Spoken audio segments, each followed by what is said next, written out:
Baby steps. After your faith hasn't let you down. This is Infants on Thrones. I'm looking for the further light and knowledge Father promised to send me. Baby steps. Baby steps. Look for the good in everyone. All right, welcome back to Infants on Thrones. I'm Glenn Ostland, and I've been sharing a book that I've written called You're Not Broken, Just Rewiring, which highlights my approach to therapy and overall mental health and well-being. And now we have reached part 3. Now, many years ago, I recruited several listeners here at Infants on Thrones to contribute to a series that we called A Short History of Nearly Everything, or SHOWN as an acronym. I think I called it Infants on Shones, of course, and it was published 4th of July, 2017, episode 383. There we go.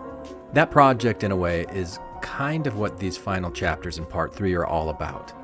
In the quest to think of yourself as a constantly evolving and rewiring nervous system, we go back and we start at the very beginning, the Big Bang, and move through key phases of development from atoms to molecules to cells to the potential impact of artificial intelligence merging into a planetary nervous system and potentially beyond. And we ground that in myths like Lemuria and Atlantis, and it's just a lot of fun. You may start thinking of yourself as a 7-layer burrito of existence, or maybe just as the guacamole, but it all comes back to right here, right now, the simple moments we have in relationships with others, and most importantly, with ourselves. So I hope you all enjoy it, because I know original gangster infant Tom Perry, who came up with the name Infants on Thrones, by the way, I know he does. And that may be my greatest accomplishment of all time. Glenn Dow, the rewiring fiend Ostland. What's up, man? Long time no hear, man. How you been? I mostly just wanted to touch base to let you know that I have been listening to your new book, and I'm so impressed. I absolutely love it. This is excellent work, Glenn. I mean, God damn it, man. This is excellent work. And yes, I may be washing your balls a little bit, but hey, you know what? You freaking earned it, dude. That's some good shit, man. You knew I was going to use that clip, right, Tom? Hang on to them hats and glasses, cause this here's the wildest ride in the wilderness. Chapter 14, Lemuria and the Cell That Stayed. Is it just me, or does your body remember something your mind forgot? Not a memory you can name, but a rhythm, a resonance. Something soft and ancient humming just beneath the thoughts. Like homeostasis, like harmony. Like the quiet conversation inside your body, between liver and lung, skin and stomach, without a single word spoken. Maybe that's Lemuria. Not a place on a map, but a pattern your cells still follow. A myth shaped like a mirror, showing you a version of yourself that knows how to stay in tune. Before neurons, before stories, before the ego learned to name itself, there was rhythm. There was resonance. There was a kind of listening beneath language, a coherence that lived in the quiet communion between cells. In this chapter, we explore the myth of Lemuria not as a lost civilization in the sea, but as a symbolic memory embedded in your fascia, your breath, your nervous system. We'll begin by tracing the esoteric accounts of Lemuria through the voices of Helena Blavatsky, Rudolf Steiner, James Churchward, the Mount Shasta Channelers, and the raw material. Then we'll map those symbolic templates onto the scientific story of life before the neuron, focusing on the emergence of the cell membrane, mitochondrial symbiosis, and the first cooperative multicellular communities. Finally, we'll return to the body, not as a finished product, but as a living Lemuria, a relational intelligence still active beneath thought, a song your system has never stopped singing. Lemuria, in this sense, isn't a place you lost. It's a coherence you remember. And remembering it may be the first step in learning how to stay. This chapter is an attempt to remember, not through archaeology or doctrine, but through function, through the felt sense that something inside you still knows how to listen, how to respond, how to live in a state of coherence with everything else that lives. You won't find coordinates or fossils here. You'll find metaphors, mirrors, archetypes encoded in the breath. Because long before the nervous system developed the speed to think, it developed the capacity to feel. And long before it could feel shame, it felt resonance. Act 1. Lemuria as the echo of coherence. Lemuria, for the uninitiated, is the Atlantis you've never heard of. The name was coined in the 19th century, not by mystics, but by zoologists. Scientists puzzled by the appearance of lemur fossils in both Madagascar and India, but not Africa, proposed a lost landmass, bridging the Indian Ocean. They called it Lemuria. Geologists, with their understanding of plate tectonics, later rolled their eyes and moved on. But the esoteric world took the baton and ran.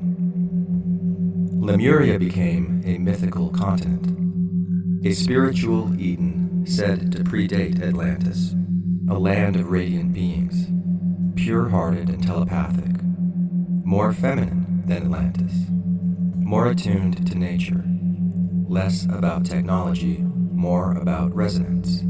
It's said that Lemurians didn't speak with words. They felt each other. They communed in song and light and frequency. They lived in harmony with Earth, in multi-dimensional awareness, in coherence before conflict. The idea of Lemuria took on esoteric life through the work of Helena Petrovna Blavatsky, a Russian mystic and co-founder of the Theosophical Society in 1875. Writing in The Secret Doctrine, 1888, Blavatsky outlined a sweeping cosmology of human evolution divided into 7 root races. Lemuria, she said, was the home of the 3rd root race, an early phase of humanity that preceded Atlantis, the 4th, and modern humans, the 5th. Drawing from what she claimed were ancient Eastern teachings preserved in secret brotherhoods, Blavatsky described Lemurians as gigantic, long-lived, and not yet fully physical. They were psychic and instinctual, dreamlike in their perception, and guided by spiritual beings known as the Lords of the Flame. These beings didn't teach with words. They imprinted truths directly into the astral bodies of early humanity. Blavatsky's Lemuria was not idyllic in the modern utopian sense. It was elemental, raw, still in flux. Her vision was shaped by the 19th century fascination with evolution, but also with occult hierarchy. The Lemurians, she claimed, reproduced through budding and egg-laying until the sexes divided and sexuality emerged, an evolutionary event that triggered a descent into denser form and eventually into karmic struggle. As thought, will, and individuality arose, the group mind of Lemuria fractured, and so began the slow drift toward Atlantis, where mind eclipsed instinct and the battle for polarity began. Decades later, Rudolf Steiner, an Austrian philosopher and spiritual teacher who broke from theosophy to found anthroposophy, expanded on these themes. In lectures given between 1904 and 1924, Steiner described Lemuria as an epoch where humanity existed in a state of pre-personal will. Lemurians, in Steiner's view, didn't act out of self-interest or thought. They were moved by impressions, instinctual gestures shaped by the spiritual beings around them. They lived in a kind of psychic dream time, responding to their environment with fluid sensitivity. There were no I, me, minds yet, only movement of life, passing through a not yet solidified human form. Steiner taught that Lemurians had access to clairvoyant perception, and that their downfall came not from external destruction, but from the internal spark of will, the beginning of separation from the spiritual world. The discovery of fire was both literal and symbolic, an eruption of autonomy that marked the end of innocence. Then came James Churchward, a British occultist, inventor, and former soldier who claimed in the 1920s to have discovered ancient tablets in India describing the lost continent of Mu, his term for Lemuria. In books like The Lost Continent of Mu, 1926, Churchward presented Mu as the mother civilization of all world's cultures. He claimed Mu once spanned the Pacific Ocean and was home to over 60 million people who lived in peace, spiritual alignment, and scientific advancement. The Knuckles, as he called them, were supposedly the original priests and scientists of Earth, spreading knowledge to Egypt, India, Central America, and beyond. Though dismissed by scholars as pseudo-archaeology, Churchward's work influenced decades of speculative thought and seeded New Age mythology.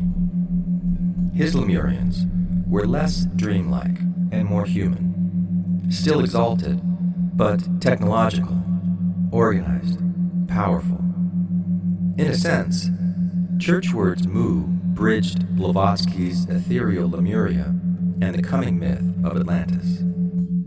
In North America, the myth continued to evolve, this time through Frederick Spencer Oliver, who published A Dweller on Two Planets in 1905. The book, claimed to be dictated by a disincarnate being named Philos the Thebetan, blended esoteric teachings with speculative sci-fi, and described both Atlantis and Lemuria in spiritual terms. Oliver located Lemurian survivors at Mount Shasta, a majestic volcano in Northern California. From there, new mythology sprang, stories of an underground city called Telos, crystalline temples, and radiant beings who lived in a fifth-dimensional state of harmony. Throughout the 20th century, these stories were expanded by Guy Ballard, the I Am Movement, Diane Robbins, and others. Telos became a symbol for spiritual sanctuary, higher vibration, and eternal inner guidance. Lemuria was no longer just a lost civilization. It was a vibration that could be felt, channeled, even remembered. And then there's Ra, the sixth density social memory complex channeled in the Law of One material during the early 1980s by Don Elkins, Carla Ruckert, and Jim McCarty. Ra spoke of Mu as an Earth civilization existing around 53,000 years ago. It was not technologically advanced, but it was spiritually attuned. According to Ra, Mu was destroyed by tectonic activity, and its people, gentle and peaceful, migrated to what is now South America, eventually contributing to early social memory complexes there. Ra doesn't describe Mu in elaborate detail. Instead, they position it as one node in a broader planetary curriculum, a lesson in harmony before polarity. A civilization that, while in simple form, lived close to the Law of One. So we are left with a chorus of voices. Helena Blavatsky's third root race, Rudolf Steiner's dreamlike will, James Churchward's techno-spiritual empire, Frederick Oliver's subterranean sanctuary, Raw's social coherence. Each form tells a different story. Each paints a different face on the same functional memory. And the deeper patterns converge. Life before fragmentation, consciousness before cognition, relationship before identity, coherence before conflict. Viewing it from this fundamental perspective, perhaps Lemuria isn't just a forgotten chapter of planetary history. Perhaps it's a metaphor for something still living inside you. A way of being that isn't about retreating from life, but relating to it differently, softly, responsively, without the need to dominate, name, or explain. Maybe that's why the myth endures. Not because it tells us where we came from, but because it reminds us what we still are. And maybe you felt it in the breath between words, in the moment before reaction, in the whisper that says, stay. Let me tell you a story. Not a parable, not a peer-reviewed theory, just a whisper from the ancestral field. You can call it myth or memory. The cell that stayed and the spark that moved in. Once upon a billion years ago, in a warm little tide pool, lived a cell named Selly. Just for fun, let's call her a Lemurian, because that's kind of how things were back then. She wasn't flashy, but she was stable. She had boundaries. She could hold shape. She could sense the world around her. She knew how to say yes, how to say no. She had survived a lot. Her kind always had. She had a membrane, a soft, sentient threshold. Not a wall, but a filter. A way of discerning what belonged, what nourished, what threatened, what could be transformed. She didn't have a brain. She didn't need one. She was an orchestra in a bubble, full of molecules dancing to ancient rhythms, lipids folding, proteins unfurling, chemical signals pulsing in and out like breath. Life was happening inside her, not because she thought it into being, but because she knew how to stay, even though she didn't know that she knew what she knew. It was more like just being than knowing back then. And then came Mitch, another Lemurian, but of a very different kind. Mitch wasn't a cell like Selly. He was a bacterium. Molecular relationships formed in different ways to survive. He was smaller, hungrier, faster. He didn't just live, he burned. He metabolized oxygen in a way that turned danger into fuel. He was intense, chaotic, a spark on legs. He had evolved to survive the Great Oxygenation Event, a planetary shift that had made the environment toxic for many early cells like Selly. Oxygen, which we now see as life-giving, was once a poison to the early Earth. Mitch had figured out how to harness it, to turn fire into power. But that power came at a cost. Mitch was unstable on his own. He burned too hot. He had no shelter from the storm. Selly hadn't evolved to metabolize oxygen. It choked her. Mitch hadn't evolved for the increasing heat. It dissolved him. Mitch was either going to find a new home or burn out trying. Their kinds rarely got along. Some cells tried to devour the bacteria like Mitch's. Some Mitches hijacked cells and replicated until a host burst. most pairings ended in collapse. But one Selly and one Mitch didn't compete. They related. Instead of fighting, they merged. Not in domination, but in discernment. Selly made space. Her membrane folded inward, not to digest, but to invite. Mitch entered, not as a parasite, not as a prisoner, but as a partner. She offered structure. He offered fire. She gave continuity. He gave transformation. And somehow, in that moment of unlikely agreement, they became something new. That was the birth of mitochondria, a necessary merging before multicellular communities could form. Mitch, the aerobic bacterium, once wild and solitary, found shelter inside Selly's membrane. And together, they became the first eukaryotic cell, the ancestor of every animal, every plant, every nervous system that would one day sense and seek and suffer and sing.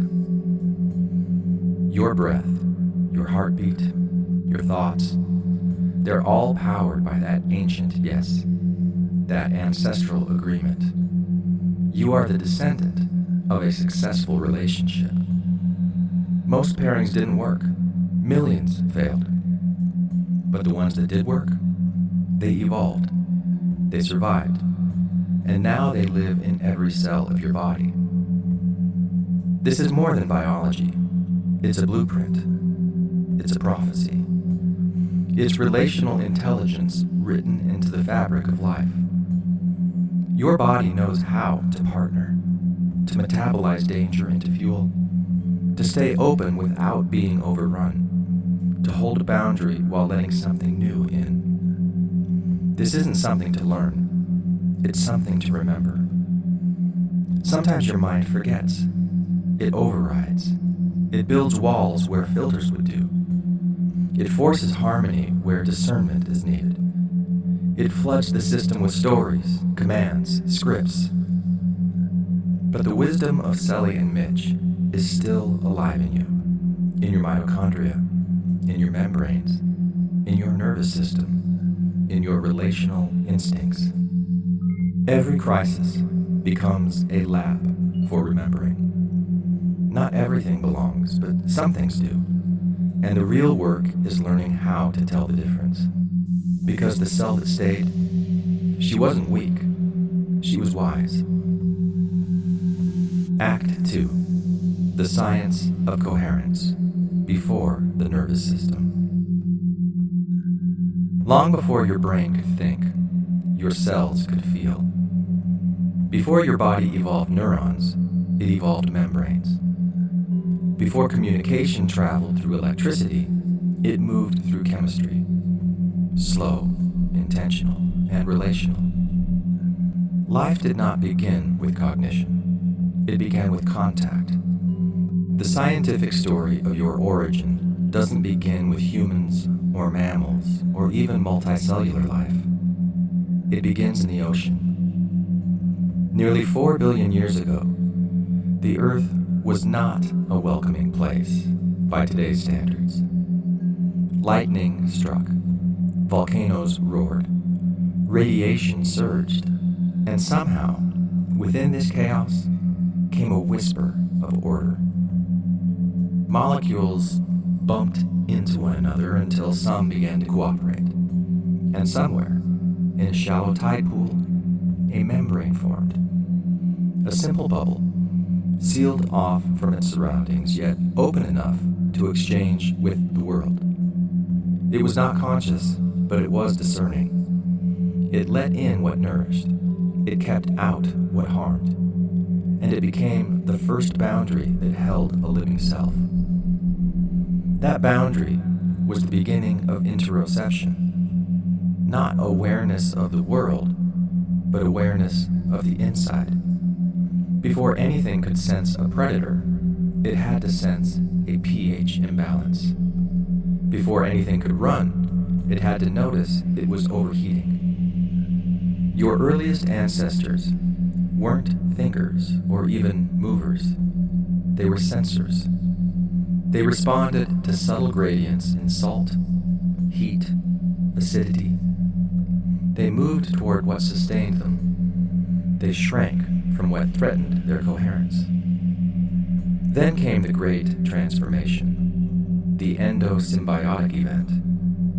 As described in the work of microbiologist Lynn Margulis, one single-celled organism, our metaphorical celli, engulfed another, Mitch, without digesting him. The engulfed cell brought with it a new trick, the ability to metabolize oxygen. This was the first energy partnership. The host gave shelter, the symbiont gave power, the two became one, and that one became the eukaryotic cell, the ancestor of all complex life. From that union came plants, fungi, and animals, but not overnight. For billions of years, life remained mostly unicellular. Each cell still self-contained, still communicating only by direct contact or through chemical diffusion. Then, slowly, cooperation expanded. Cells began to cluster. Some specialized. Some gave up their ability to reproduce in exchange for a shared function like digesting food, moving muscle, or transmitting information. And eventually, these communities became multicellular organisms. The first multicellular beings were simple: algae, filaments, colonies.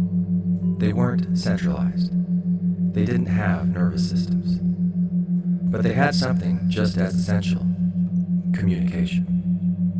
Chemical gradients, electrical charges, calcium waves that pulsed from cell to cell. This is the forgotten substrate of feeling, how life learned to stay together. Take sponges, for example. Among the simplest animals, they have no nerves, no brains, and yet they coordinate. Their cells beat in rhythm to move water through their porous bodies, filtering nutrients and oxygen. They know what to hold, what to let pass. They are the biological expression of selective permeability, a concept we'll revisit as a metaphor for boundaries. Even before the first neuron ever fired, cells were conducting intercellular symphonies. Cilia beat in synchrony. Gap junctions allowed ions to flow between neighbors. Receptors received molecular messages and adjusted accordingly. The body was already a community, long before it was a self. And then, somewhere around 600 million years ago, something extraordinary happened. A cell developed the ability to generate and transmit an electrical signal down its elongated body. This allowed for faster, longer distance coordination. No longer limited to chemical diffusion, it could now fire messages like lightning. That cell was the first neuron. But we're getting ahead of ourselves, because here, right here before neurons and brains and minds, is Lemuria. The Lemuria of biology, a time when life coordinated not by controlling, but by resonating, when every signal was a response to the environment, not a command from above, when intelligence wasn't centralized but distributed, when cooperation wasn't engineered, it was instinctive. Your body remembers this, not as content, but as process. Your heart cells still pulse in rhythm with one another, even outside the body. Your gut still signals the brain before the brain interprets the signal. Your fascia still holds memory long after the conscious mind has forgotten. This isn't metaphor, it's cellular reality. You are not a top-down system with a brain in charge. You are a field of coherence that once existed without cognition and still does. The signals are ancient. The language is older than words.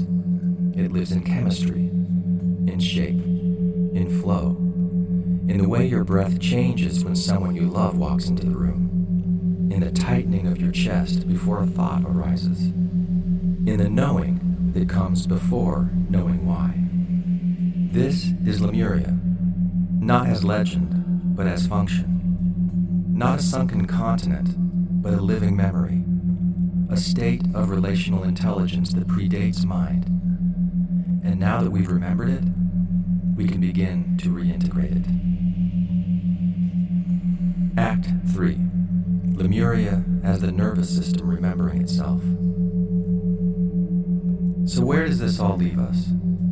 Not in the past, not in myth or microbiology alone, but right here, in the living field of your body, where memory isn't stored in words, but in rhythm, in the spaces between thoughts, in the tissue-deep intelligence that still listens before you speak.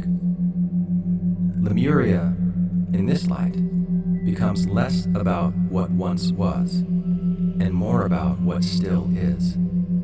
It becomes a way of being that has never entirely disappeared, just gone quiet beneath the noise of modern mind. Because the truth is, your body already knows how to Lemuria. It knows how to move toward coherence, how to listen across systems, how to discern without panic. The early cells weren't trying to build a nervous system. They were responding, adapting, communicating. They were in relationship. And when you respond with presence instead of reflex, when your breath slows and your gut softens, you return to that same logic, not dominance, but discernment. You return to that same ancient state of being. This is the essence of interoception, the body's ability to sense itself from the inside out. Before the neocortex rationalized and verbalized, the nervous system was already narrating through waves of sensation, through pulses of electrical charge, through chemical cascades and subtle shifts in tone. Every emotion you feel is a whisper from this internal landscape, a message encoded in breath, posture, pulse.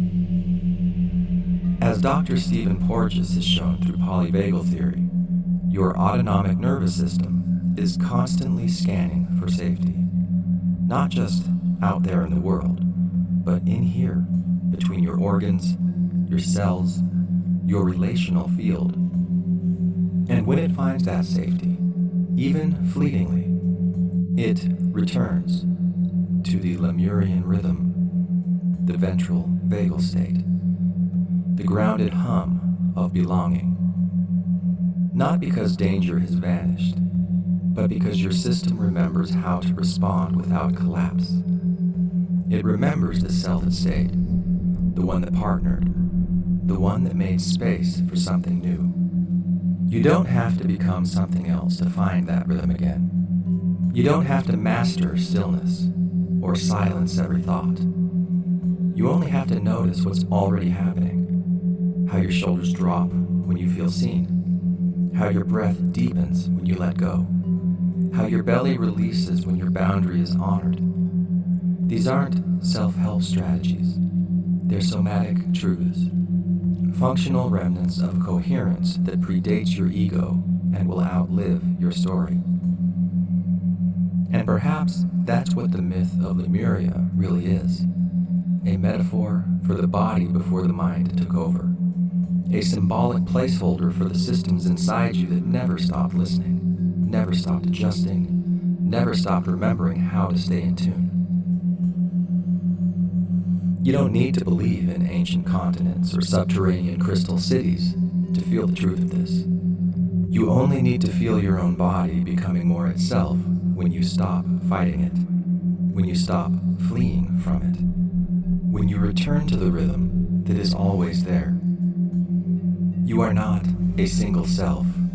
You are a symphony of systems.